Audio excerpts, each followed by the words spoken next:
All right, everybody, welcome back to the Rutgers Rant. Politi, Fonseca, Lanny, all here. I got to tell you, to get the full Rutgers basketball experience right now, we've Fonseca got the flu, Lanny's mailing it in, and I just suck at my job. That's what we're doing right now. How you feeling, Brian? The big setup to announce that Brian had the flu and he's recovered. I missed the Iowa game. I'm sure You did? nobody noticed. No, I we was all not in the believe building. me. We were all discussing it the entire time. We thought that you were the key. The fact that you weren't there might have been the key. That would have turned everything around. Alas, it was not your fault.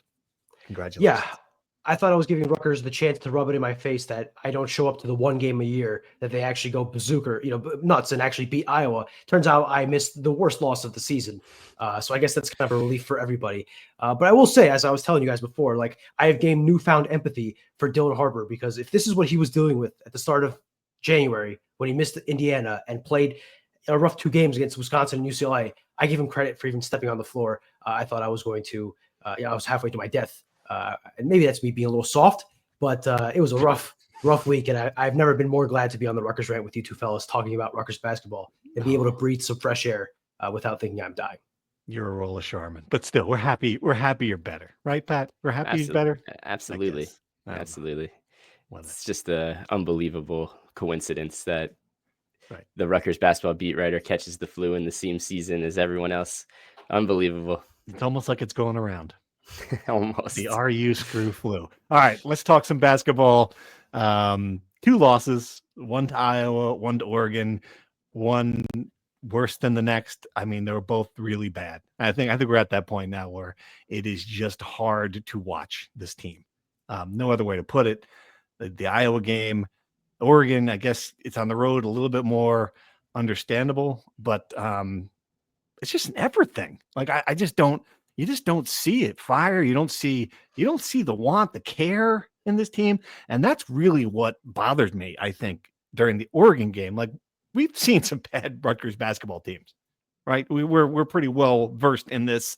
But we've seen bad teams that fight, that claw your eyes out, that want to kill you to try to win. I just didn't get that feeling against Oregon. It was just a kind of a mail it in second half performance, Brian.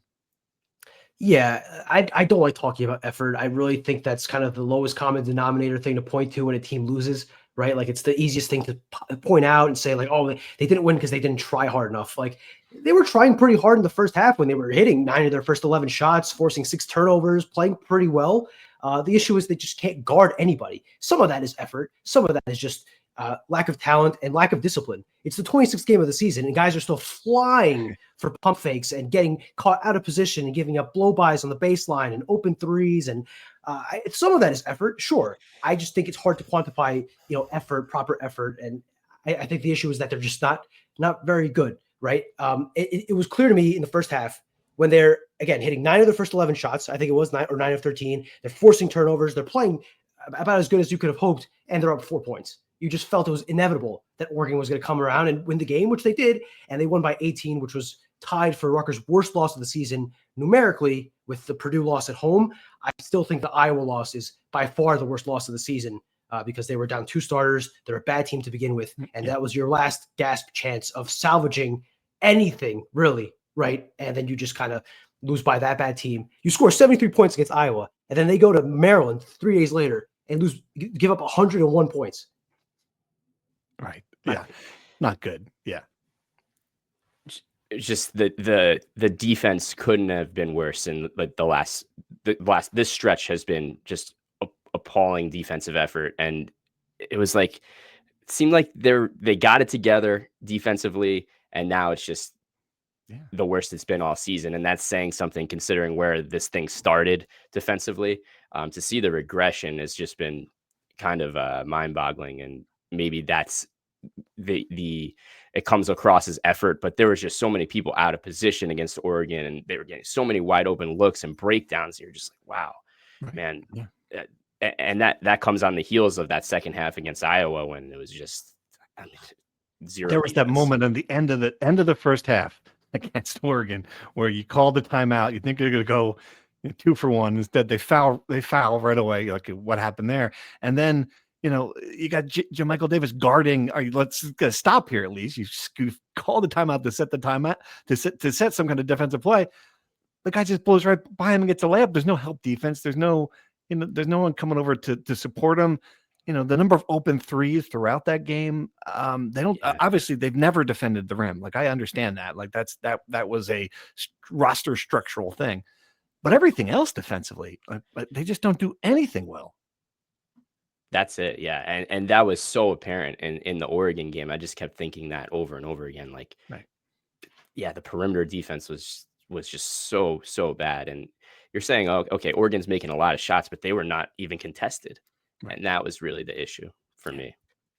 Yeah, I mean, there was at least 3 times in the first half alone where Oregon does the same play where they get a guy catching the ball on the wing, driving down the baseline, draws the help, and then he just dishes the ball out to the other corner where a guy is just wide open. Right. And yes, credit to Oregon for making the open shots, but I mean, come on, like to Pat's point, the shots were wide open. I think the defensive issue, this wasn't the issue in Oregon, but it's been the issue all season, is as you mentioned, Steve, like the lack of a rim protector, which has been a staple for this Rutgers team under Steve Pikiell. You've had Cliff Omori, you've had Miles Johnson. It's why they've had top 10 defenses 3 times under Steve Pikiell.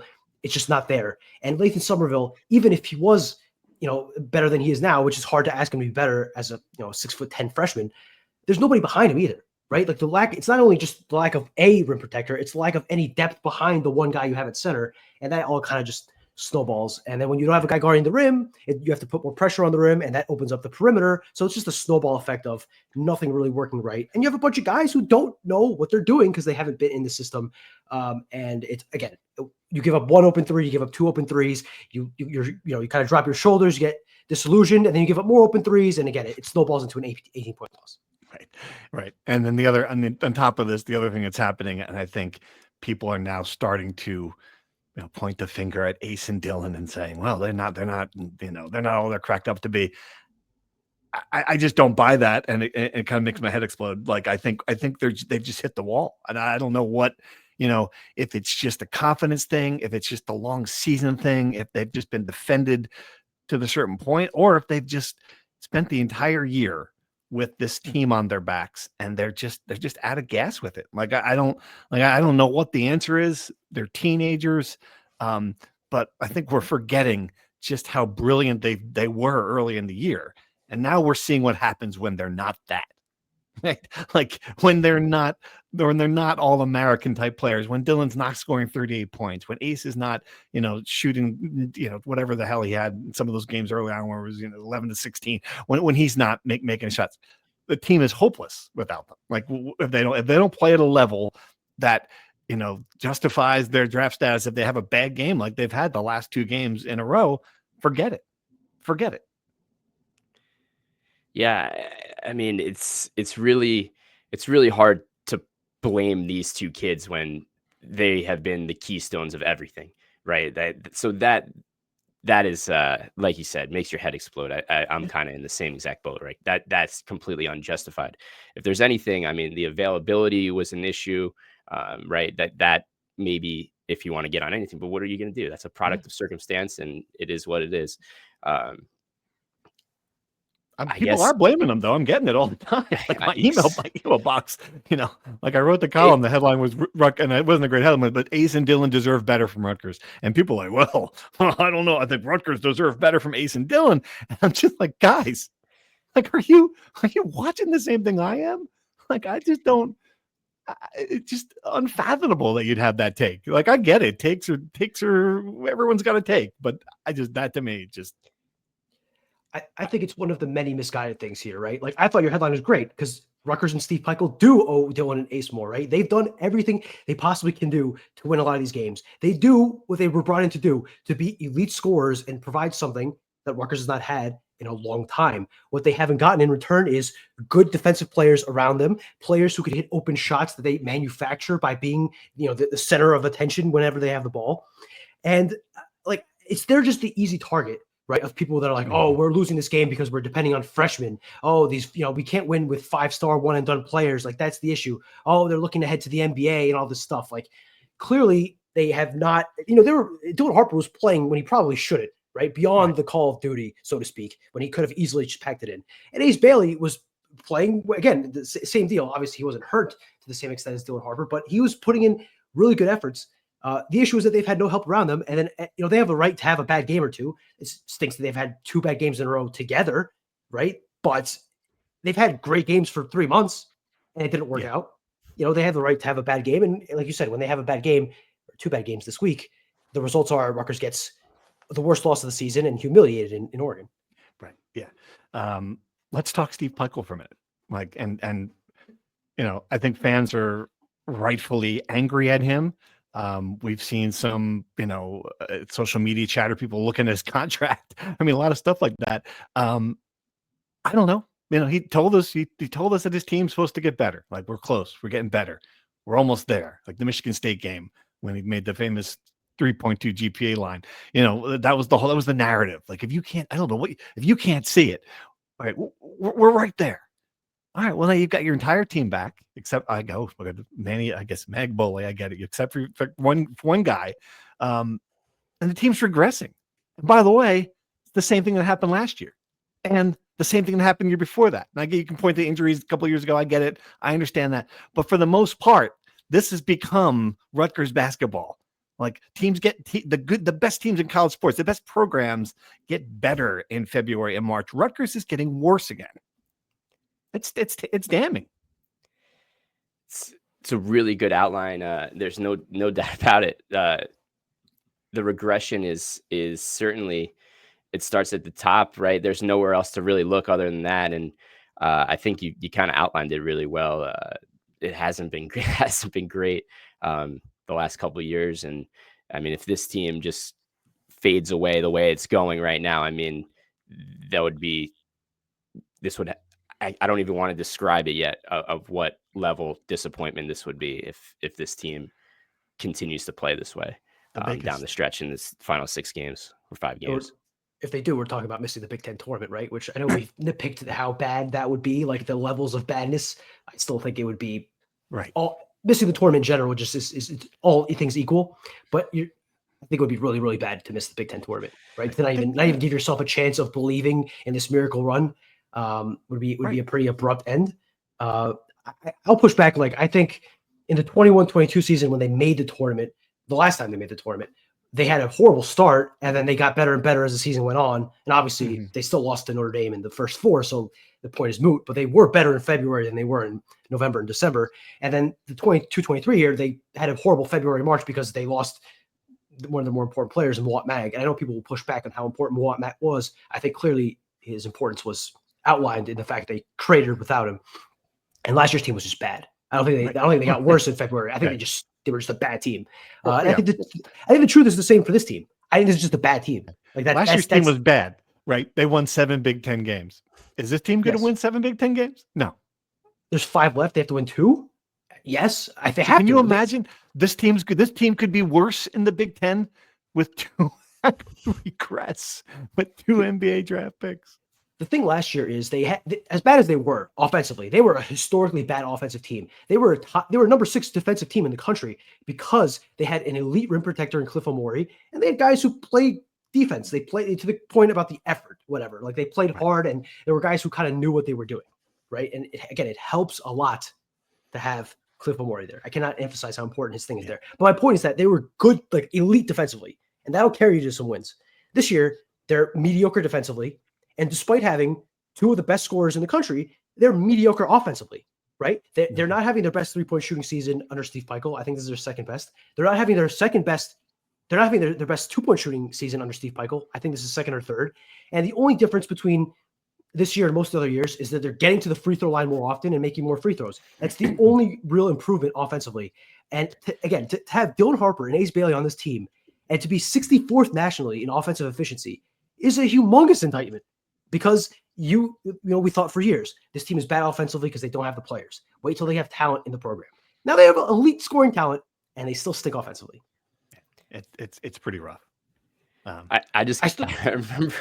remember thinking back to last year and the year before that. Like, one of the big things that was always said in press conferences was the speed limit term. We're going to hold teams under 65 points and make notes every time we hold them under 65. I would love to go back and count that this season. Now it's the Autobahn. There's no speed limit. There's no speed limit on this unit for sure. Crazy how fast that changed. They do play faster. To be like offensively, there's more possessions in these games, so that does hurt. But that's not excusing how bad the defense is. To be clear, and to go back to your earlier point, Steve, I think they're going to win at least 7 games. I think they're going to win at least 2 of the last 5 games. All right, let's break that down, and that's what that's so. I think it's 50-50 that they get to Indianapolis. Looking at the schedules, this is what I'm doing. I'm like, what did you do on your President's Weekend Sunday? Well, I was breaking down Minnesota's schedule for the last 6 games. I'm taking Penn State out of the equation. They're in last place, 3 wins. They look like they're going to stay there. So there's 4 teams playing for 2 slots. I did all the schedules, and we know Rutgers' schedule is at Washington, USC at home, at Michigan, at Purdue, and Minnesota. So 2 of those teams at 2 of the best teams in the league. So if you can assume, I'm going to assume they're going to lose those games. You're telling me they're going to win 2 of 3 at Washington, USC, and Minnesota. Possible? Okay. All right. I mean, as opposed to those 2 away games against Michigan and Purdue, who are Big Ten title contenders, 2 of those other games are against teams you're competing against to make the Big Ten tournament in Minnesota and Washington. Theoretically, bad teams that you should beat. Right. You were non-competitive. You just played 2 of the bottom teams in the Big Ten. You were you were down by 15. Oregon is not. They're in. What do you mean not in the bottom 2? They're on the bottom half of the Big Ten currently. They're 17-8. They're 17-8. They won the Players Era tournament, and they have more talent in their starting 5 than most teams have in their entire roster. But if you look at the standings, technically speaking, they are in the bottom 9. They're a good team. I understand. I understand what you're saying. I think calling Oregon one of the bottom teams in the Big Ten is disingenuous and a bit unfair. We could be very critical about a lot of things fairly. I think calling Oregon. Now, Iowa, losing to Iowa at home, now that's a bottom team in the Big Ten. It's bottom team in the Big Ten. All right. Okay. Here are the other teams. So the teams they're competing with, Minnesota, Washington, and Northwestern. Minnesota schedule. They're 5-9, so they're already a half game up. I don't know. They have at UCLA, loss, Penn State, Northwestern, at Nebraska, Wisconsin, at Rutgers. The far easier schedule. Far easier. There's no debate about that. Let's look at Washington's schedule. They've got 6 games. They're 4-10. So they're half game back in the standings, the shit standings here for 15th place. Rutgers, at Iowa, at Wisconsin, home against Indiana, at USC, and Oregon. All right, about the same toughness level as Rutgers. Northwestern, if you want to keep them in there, at 4-11, so they're full game back. Means they've got to win at probably 3 here. At Ohio State, at Minnesota, Iowa, UCLA, at Maryland. Doesn't look promising for the Wildcats. That's going to be tough. I mean, it pretty much could just come down to this game against Washington this week. That might be it. Because if you don't know, the tiebreaker for this is head-to-head. So if they lose, if they have lost to Iowa and they lost to Washington, you start now the teams that could be tied with you are, already have an advantage over you. So this might be it. Huge. I mean, this reminds me of bowl breakdown season where we're examining the schedule and rating Minnesota's chances of the Mayo Bowl. It's Bowling Green going to get the 6 wins, Pat. Brings back great memories of it does. It really does. But this is what this show is. This is what we do here. This is what we've become, and I love it. Like the teams are like, who might make the Final Four? We're like, projecting the final spot of the 15 team Big Ten tournament, because that makes a whole talking about what matters in the postseason. Fantastic. But yeah, to your point, it is absolutely. You're competing against Washington for the final spot. You better win this game, and it's on the road, makes it difficult. And if you came into this season, if you come into this season thinking, all right, you're going to have a juggernaut game at Washington, in late February, you're just like, this is I can't fathom how far this has fallen. Yeah. Don't let them say Rutgers basketball did not play meaningful games in February this year. There's no more meaningful game than this Wednesday night. Woo! Seattle against Washington, a game that I think will determine it because they're going to beat out Northwestern. They're half game ahead. They have the head-to-head advantage. Northwestern's two best players are out for the year. They're done. They're done. Penn State and Northwestern, to me, are essentially no chance of catching up to Rutgers, right? So you're playing for that last spot.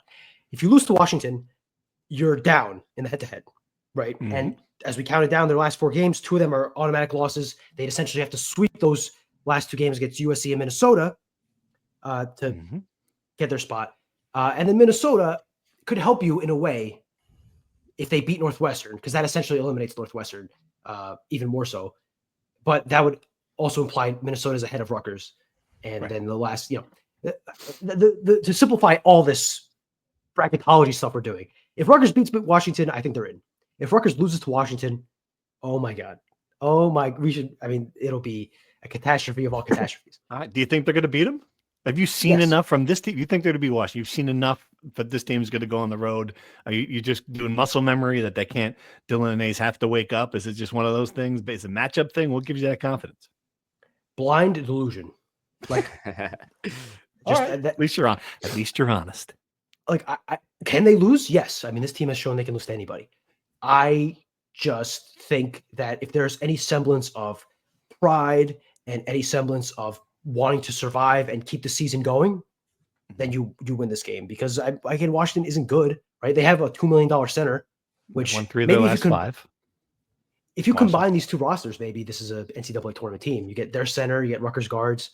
I just think this is a must win. This is a must win game. This is a game Rutgers has to absolutely win. If they lose this game, then you know they just kind of threw up their hands and called it a season. Pat, let me ask you this. Let me ask you this way. Does winning this game change anything for you? I mean, just say they do. They get, we're 15th. We made it. We're in Indianapolis. Does that no, no, it doesn't. You're still below 500. You still gotta. If you make this tournament, like, what's the big deal? You were supposed to be a top 4 seed in this tournament, right? Like, so no, it doesn't change anything. It just shows at least what Brian was saying, that you didn't absolutely take the envelope to the post office and say, so long, 2025. The only way they make the tournament, which they're not going to make the tournament, but the only way they make the tournament is if they win the Big Ten tournament. And you can only win the Big Ten tournament by making it to the Big Ten tournament. And you can only make the Big Ten tournament if you win against Washington. At this point, Rutgers is playing a series of finals, right? It's a point where these are the games that if you lose, your season's over. So now this is kind of an early test for the Big Ten tournament. You win this game, you feel good about your chances of winning must-win games. You go into the tournament, your first-round matchup against, Indiana or whoever, and you say this is the start of our journey towards the impossible run to the Big Ten, the NCAA tournament.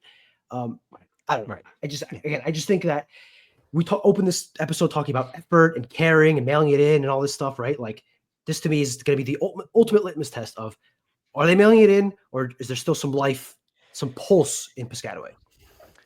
Fair enough. That's a good point. And I will say there is, and someone described it to me, it is a lonely feeling when you are not part, because it's one thing you're not part of an NCAA tournament. Okay, that's a lot of teams. If you're not part of championship week, I mean, that's like, you were just not in. That's a full week of watching. I'm watching college basketball. Everyone's in championship week. Why? I mean, it's like, what? At least go there and punch the card and go to Indianapolis. Have a freaking shrimp cocktail. At least say you were. Get the consolation prize is having your nose burned at St. Elmo's. At least get that. I had the bare minimum. Go see Kevin Fine and get yourself a steak downtown Indianapolis. Steak and shake at 2 a.m. Telling you all the things you do in Indianapolis. I'll keep on going if you want me to. You should be the the tourism ambassador for Indianapolis. You're doing a great job of selling the city. And also, this probably doesn't matter. Blue Ribbon picked Rutgers to finish 15th. If you finish worse than Blue Ribbon's prediction that everyone was mocking, I mean, could you imagine? That's also a pretty bad look. Can you imagine the guy at Blue Ribbon was like, I overestimated them again, and I knew it. Someone told me I couldn't get the bad. Isn't that hilarious? I'm gonna get. Someone's got to talk to him. That'd be Get really that guy good on the podcast. We were Yeah. making fun of that shit. Oh, blue ribbon. What do I know about 15th. basketball? 15th. I don't know why I turned into the penguin there, but I just did. All right, questions? You want to take some questions? All right, let's take some questions. We got some good ones, and we have like a new spot on the Discord where you can just put your questions in there, and that's all people do. You know, don't discuss them, just leave questions, and it works. It sort of works for a while. Once we figured, told people not to discuss them there, it was great. See, Discord works. I'm happy about the Discord again. All right, time machine. Knowing what we know halfway through the year, I guess more than halfway through the year, we had a time machine to build out the roster from the transfer portal. Who is on it? Assuming you have guys have a general idea of the NIL budget and know you couldn't have Cliff or Balo in order for this to be realistic. You need a Cliff. Like I think the mistake. I don't know what the mistake is, and this is the discussion that's hard to have. We were sort of having in the Discord last night, and I think people are basing it on assumptions. I base it on assumptions. Like we don't have good information as to what happened in the portal. We do know that Rutgers did not have enough money in the portal to compete with the best team. That I can say for a fact. Like they were not shopping in the high end of the portal situation. They got lucky with these two kids. They wanted to come here and came here at a discount and came here with their own money. That doesn't mean, I want to be clear, that doesn't mean Rutgers did not give them NIL. Like I don't believe that either, but I do believe they could have made more elsewhere, at Duke, at Auburn for Ace Bailey.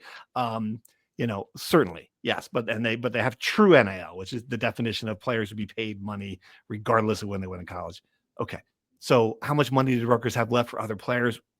We don't have a good answer for that. It's not a lot, though. And I think if I were to guess what the mistake was, Brian, and tell me if I'm wrong, like they needed two guys, right? And I think they tried to get 4 or 5. You know what I'm saying? Like they needed a stud 2 who could hit shots. They didn't get that. They needed just a rim protector, yes, but also like Ace Bailey's bodyguard, right? They needed like a tough guy, 14-10, power forward, stand next to Ace. Don't let him get knocked on his ass. Don't make him play out of position. Like the way he's responsible to be the team's best rebounder. They needed that. Like if you could, and you can't tell me that those two things are millions and millions of dollars, right? Like looking at what I know about college basketball, I think that was the mistake. I don't know. Listen, again, to your point, it's impossible to do this exercise without actual data, right? This is all purely speculation. I guess in theory, instead of getting 4 mediocre players, which that might even be kind of kind to what happened here, you package the money, you get 2 really good guys, you get a solid center, two really good two-way players, right? Because what happened is Rutgers got 4 one-way guys. 4 guys that can do well one way of the ball and not the other. So instead of 4 one-way guys, you get 2 two-way guys. 1 in the middle that can both protect the rim and score around the rim, like a guy that Florida State got, for example, a really, really good player. Just pulling that school out of my head. Yeah, and the guy that Rutgers tried to get. Yeah, that's why I'm pulling that. And then you get a guy, maybe a wing or a forward or a guard, a guy who could score around the perimeter and that can guard somebody on the ball. Like that to me is the 2 guys they're missing. And yes, you don't have as much depth, right? But Rutgers went 10 deep yesterday, and it never really felt like there was a guy coming off the bench that's adding anything. It's just so. Again, this is all hindsight. To me, the biggest thing I would do is get more money.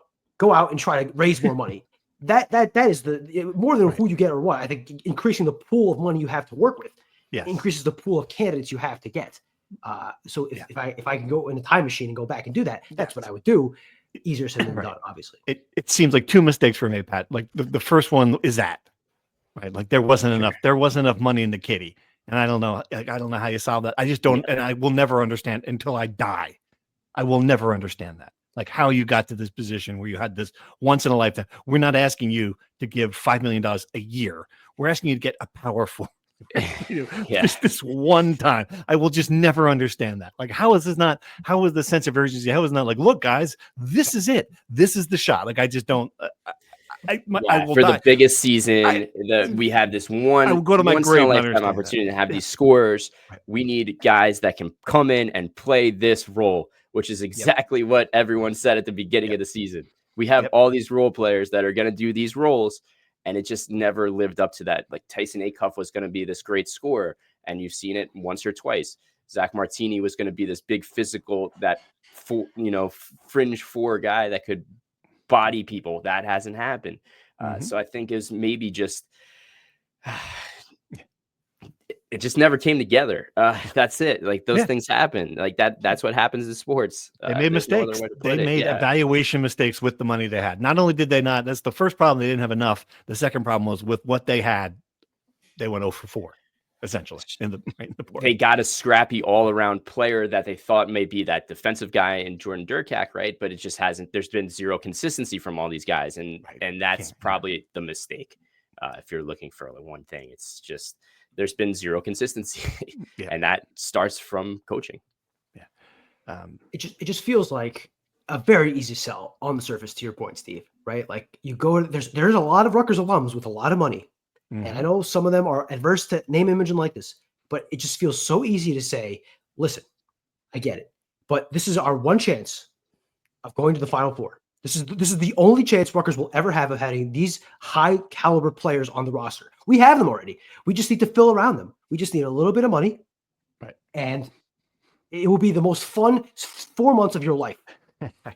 So instead of giving Rutgers $3 million to name some building after you, right? Just give $3 million, get a center, and you'll be in San Antonio in April, having memories that'll live on forever. I cannot understand. Time machine, forward and backwards. The time machine. Although, it didn't seem like you needed the time machine to see it at the time. We saw it at the time. That's what's frustrating. All right, some more questions. A lot of coaching questions. Hi, Steve. What if Rick Pitino or Dan Hurley were coaching Rutgers, just two of the best recruits in the country? Do you feel like they would be in the same position? Talk about things we can't know. Would they what if Pat Riley was coaching this team? Do you think they'd be better? Would they have let them in that position? Like, there's a reason why Dan Hurley's not a coach here. I think he saw, right? Reason why I think they understand. Like they need play. This Rick Pitino's not in the Hall of Fame because he's a great coach. But like he's also had players. Like he's a guy who understands that.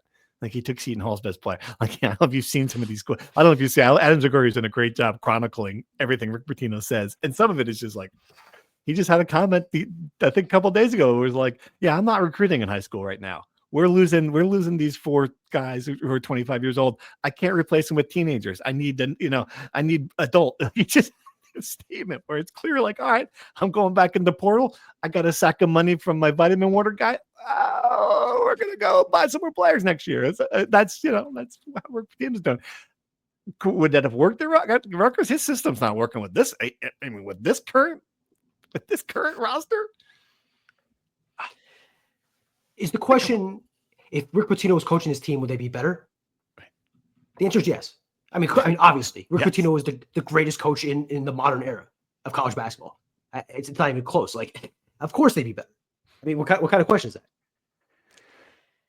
that? There's also this sense of like, okay, these are fiery guys. On line 1, by the way. Okay, Rick Pitino has taken from the UNC guy. That's the Final Four.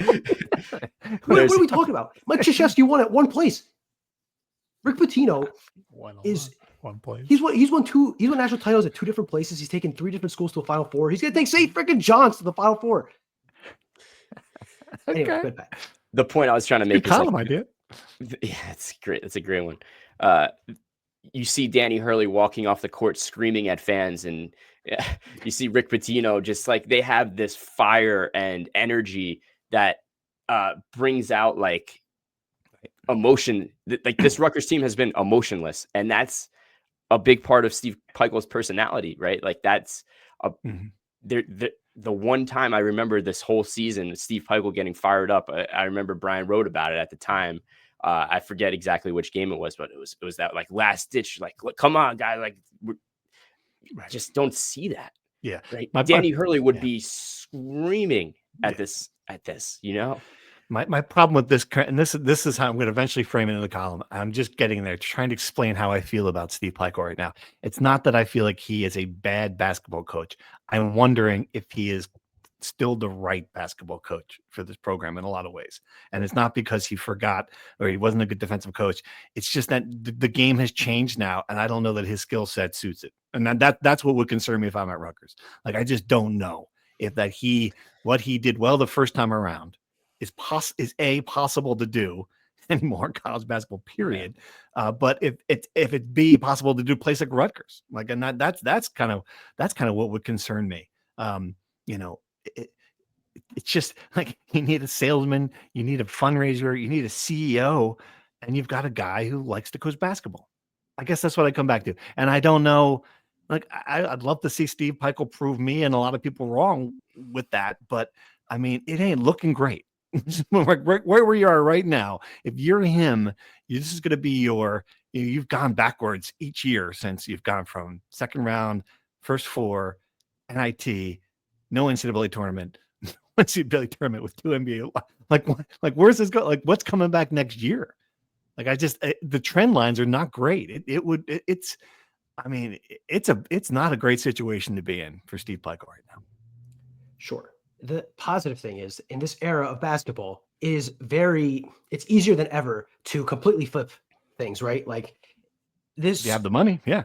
Right. Well, that's why I think revenue sharing is going to provide an opportunity for that. Now, I don't think it's going to necessarily be the cure-all, but Rutgers is going to have essentially a blank canvas next season, right? The entire roster is going to be gone pretty much between graduation, NBA, transfer, right? I don't know how many guys are coming back. I don't know who's coming back at this moment.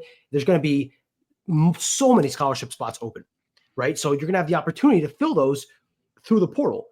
And how they do that this year with the increased pot from revenue sharing will be interesting. If he's able to completely turn this around in 1 year and turn this back into a program that even is back to where it was before, as a mediocre program that finishes in the top 10 in the Big Ten, it sneaks into the NCAA tournament, then he really buys back some of that goodwill. If he's unable to do that, and next year is kind of a repeat of the last couple of years, then I kind of agree with your point here, Steve, where the trend isn't going well and it's hard to kind of spin a positive future forward the way things are going. Yeah. Just to sum that up, it's right. The player development concept that we've talked about extensively in football, and can that exist in this new modern era of college athletics? We'll see. I don't know. It seems like no is the answer, right? Like, not right now. No. Can you have a 5th-year player on your roster? Like, is the idea of Lathan Somerville being one of the best players in the country when he's a senior, is that even possible? Great question. Yeah. Well, look at Oregon for an example. I looked up their balding big man because I was fascinated with him. I honestly had no idea about him. I think he's a 4th-year senior. He's from Oregon. He was a 5-star center, went to Oregon, and now he's stayed at Oregon for 4 years, right? And now he's one of the better bigs in the Big Ten. It's not impossible. Oregon just has infinite purse strings, and it's not impossible when Phil Knight is signing the checks. It's not, a little different. I'm just saying it's not impossible. It's just a lot harder in this modern era. I agree with that, certainly. All right, it's questions on Dylan and Ace. We had a bunch of them, and this one's referring to a column where I put that nothing's going to change their draft status. You said that this season won't change their draft position for Harper and Bailey. Is that really true? Mentally checking out of important games, playing no defense, etc., has to factor into NBA evaluations. They can't blame everything on injuries, flu, and coaching. No, I think it's true. Like, I don't think and here's what it is. Like, I don't think they're not new players coming in, right? Like, here's the pool of players in this draft. No matter who you shake it up, Ace and Dylan are going to be better than all but 5, like all but 3 of them, right? Like Cooper Flag 1. I don't know. I think Ace at this point 2. What do you think? Ace, I think Dylan's top 5 still. I don't think anything's happened here that's going to change the fact that in Brooklyn, in whenever that is, April, May, June, they're going to be 2 of the 5 players drafted. Am I wrong, Brian? No. And I don't know why people keep bringing this up. People are still asking if it's possible that Dylan and Ace come back, because Cooper Flag. Oh yeah, it's Cooper Flag's fault. That's what he started this. I'm very closely to certain that he didn't actually mean that, right? I think he's either joking or brought that up to kind of agitate the national. We don't like to go back to college for another year. I think that's what he's saying. I'd love to be back here. Yeah, so would I. I'd love to be back for another year of college. Everyone would like to be back for another year of college. But Cooper Flagg isn't going to come back for another year of college. Like, it's not going to happen. Right. And Kevin Gingler had a great thread in one of the Discords where this is a theme at Duke. Like, Zion Williamson said he'd be back for another year at Duke, and obviously he didn't come back. Cooper Flagg is the number 1 pick in the NBA draft this year by leaps and bounds. There is no doubt about the fact he's going to be number 1.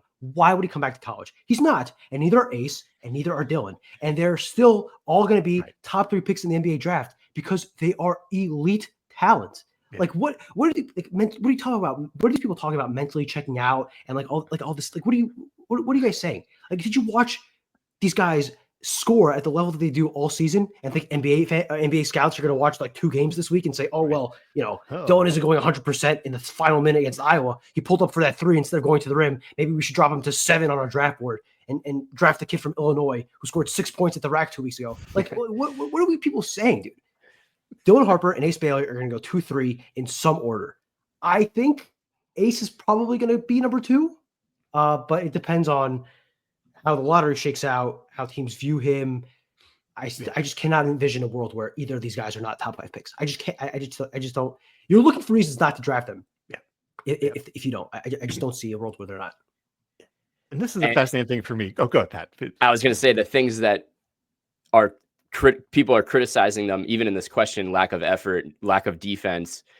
Those are things that don't exist in the NBA anyway, right? Like, you take these great attributes, the scoring, the distribution, and you see the talent, and you see like, okay, yeah, this is kind of how the professional game is played anyway.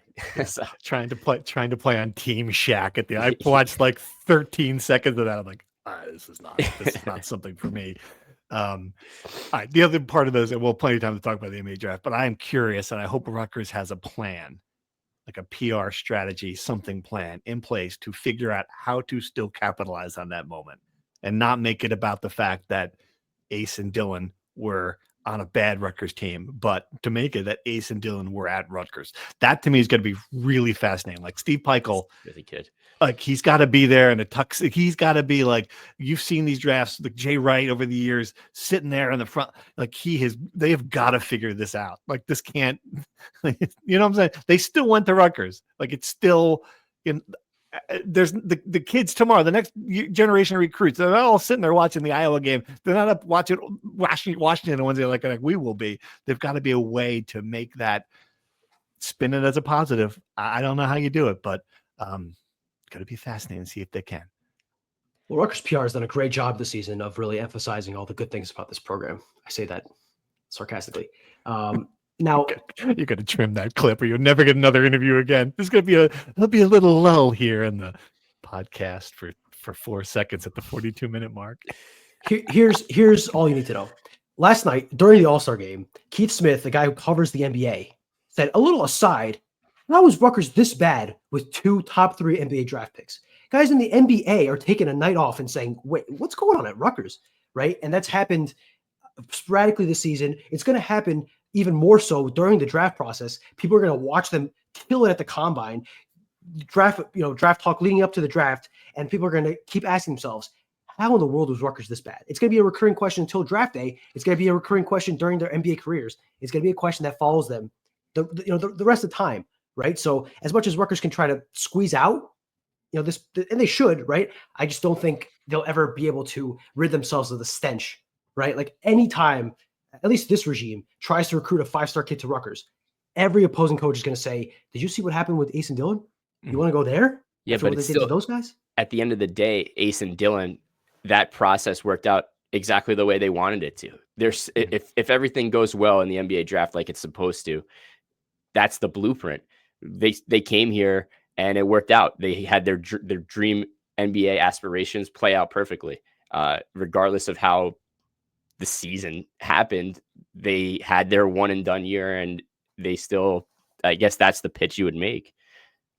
But that would happen if they went to go play in New Zealand. Yeah. Or if they went to go play in Lithuania, like LaMelo Ball. Like, playing at Rutgers, I guess it's to Rutgers' credit that they didn't completely tank their NBA draft stock. But really, there was nowhere to go but down, right? So I guess in theory, it's a positive that they stayed level.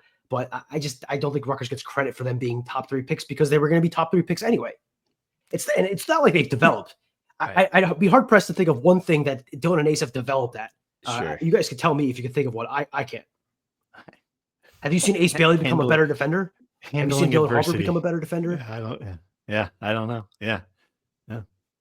All right. More questions. Let's see. Fan base. As a reporter, is it better to be associated covering a long-suffering fan base or a winning fan base? Examples: Alabama, Patriots, Buffalo Bills, Rutgers. I think just a large fan base. Look at this part. We just want a lot of people reading our coverage. Like, I don't know if it's good or bad. Maybe good, I guess. I don't know. Yeah. I think you'd rather have the Alabama fan base than the the Jets fan base, perhaps. Interesting question, fellas. You got a thought? I guess it depends. The thing with Alabama, right? If you cover Alabama football, if they lose one game, it's the end of the world, right? Like losing a game at Rutgers, people get really upset, whatever. But if you lose one game at Alabama, the program should be disbanded. Nick Saban should be, marched out in front of the entire Tuscaloosa Square and like shamed in front of everyone. Like it's a whole different level of expectations. Right. So I don't know which is better because I don't have the experience of covering in Alabama, but I can certainly it's very clearly vastly different. Not only in the size of people paying attention, but the intensity. Right. Yeah. Totally. Yeah. I'm surprised. I will say this. I am surprised. Like there is not a lot. Like if you were to tell me right now, Pat, like football's just a bigger deal at Rutgers. Like there is not the level of, and there's more interest after the Illinois game by scores than there are these basketball games. Like absolutely. Yeah. I totally agree. And it's the biggest season. It's just kind of crazy, but that's true. To answer the bigger question, like I don't think it matters one way or the other to be a reporter. You're just try to stay down the middle and cover it as it unfolds. So I guess the interest you could get caught up in the hype, and I think that's a bad thing. True, that's a good point. Yep. All right, the last question: over under. I'm setting the over under for the line for the number of Rutgers men's basketball wins in the last 5 games at 1.5. Are you taking the over or the under? It's a good line. 1.5. Okay. What do you think, Brian? Who are you taking? Taking the over. Oh, okay. Pat? Over 2, yeah. I'm hammering the under. Really? Like, I just really? Really? I sat there and I don't know. Maybe the flu could have contaminated your brain. Maybe that's maybe a little delusional. Yes. Like there's no Iowa without their 2 best players. I mean, they were terrible. They lost that game by double digits at home. Like there's no really about this. I don't know.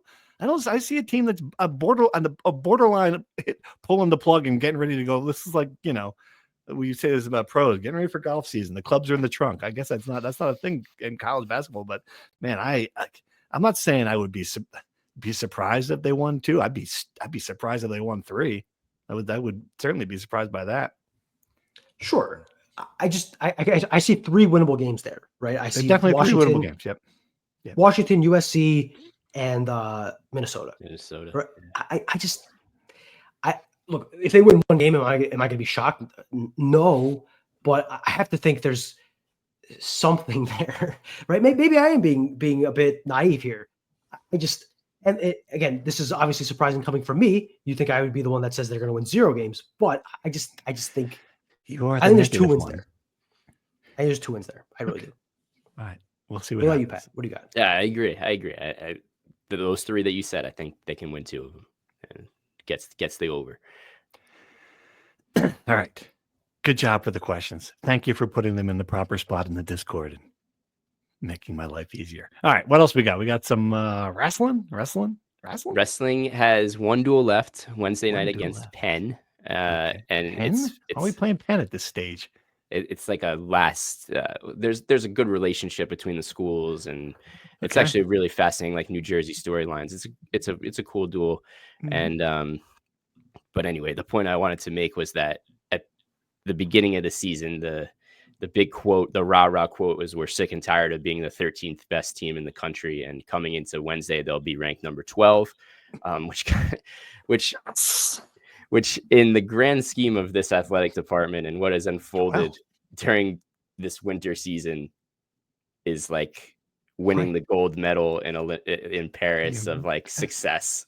Remember like all those angry emails from the wrestling fans about the program has hit its ceiling under Goody. Like it's so consistent and guy who needs a stable. statue. They had the great win against, the top 10 win, and so. But I know it was a rah-rah speech and quote to say like, all right, this is the year we're going to be in the top 10, and maybe they can pull that off at NCAA. So we'll see. But they dismantled Michigan State in its most recent win, and I just find it funny that that comparison is to look back on is quite brings a smile to my face. And then just to see like how other things have imploded, that Rutgers wrestling has just been so consistent the last 5, 6, 7 years. And if that's the level of complaint you're going to have as a fan, then you really got to make some adjustments.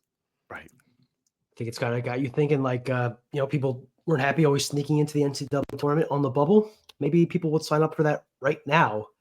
Versus obviously what's going on in basketball. So yeah, I think so. Sometimes staying in the same place isn't bad when the opposite is sliding backwards. The song for Rutgers is "One Shining Tuesday in Dayton, Ohio." Yep. They'll take that back. Believe me. Other Olympic sports, baseball avenges Rutgers basketball. They go to Georgia and win 2 games out of 3 against Kennesaw State, the rival of the Rutgers athletic department. They have gotten their revenge. Taking the series. Did they play at Kennesaw? That's great. It was in Marietta. Okay. That's I don't know, Kennesaw. I don't know if that's Kennesaw State's stadium proper, but it was in Georgia. I don't think you could play up in Jersey. I think wasn't it snowing this weekend? Right. I don't know. Could be. I didn't leave the house, so right. Yep. Okay. Men's lacrosse losing again to Army. I saw, and that's going in the wrong direction. Women's basketball, that's been in the wrong direction. Anything else? Looking at the softball schedule, it's not coming up, but I think they slayed somebody. I saw softball slayed East Texas A&M. I didn't see the East part. I just saw Texas A&M. I'm like, whoa! All right. There's an East Texas A&M. Sorry, that's what I saw. Is there a West Texas A&M? That seems very specific. I know. Well, they're 5-5. They split their first 10 games of the year, which is incredible. They played 10 games already. Did you see the stat? Speaking of the 500, did you see the stat I put on Twitter? That Steve Pikiell and Greg Schiano combined over the course. This is pretty remarkable numerically. And people are like, take a shot. I'm not taking a shot. It's just fascinating. 16 seasons of Steve Pikiell. I'm sorry, of Greg Schiano plus 9 seasons of Steve Pikiell combined add up to 238 wins, 238 losses. They are 500 after all those games, all those seasons. That's wild. A quarter century of mediocrity. And I pointed that out really not as a judgment thing, more of like, wow, that's kind of crazy. And someone did the math on that. It's very fitting. It's very fitting. It's, I think, very telling. What again? 500 is better than a losing record, I guess. Yeah. All right. Let's sign off on that. 500 is better than the losing record. There, you put that on a billboard, folks, on the turnpike. We've got it here. I don't know when we're going to record again. I can't imagine we'll do one after Wednesday, regardless. That seems very soon. But we'll be back to talk about where we're at and see if we're going to Indianapolis or not. Until then, if you're still listening, man, we appreciate you. Thanks.